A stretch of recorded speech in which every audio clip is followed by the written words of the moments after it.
Assalamu alaikum kids.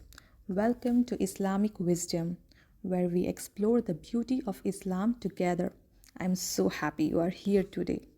Today we are going to answer a big and important question. What is Islam?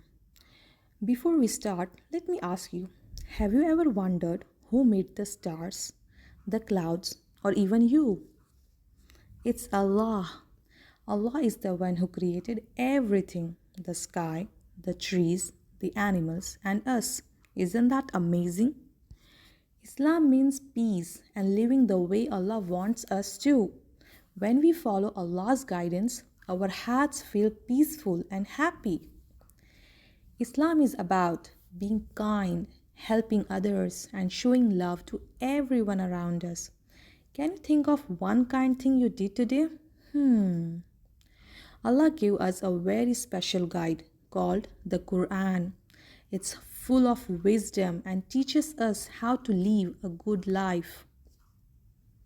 Islam teaches us to believe in one Allah, pray, fast, help those in need, and visit the Kaaba if we can.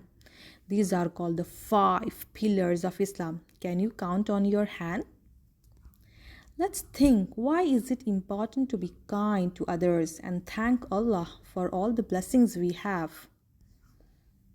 Islam helps us to be the best version of ourselves by teaching us to be honest, grateful, and caring. When we follow Islam, we make Allah happy and we feel happy too. So, what is Islam? It's a beautiful way of living that brings us closer to Allah and helps us spread peace and kindness in the world. Jazakallahu khairan for watching. Don't forget to like this video, subscribe to Islamic Wisdom, and share it with your family and friends. Together, let's learn and grow in Islam. Until next time, Assalamu alaikum.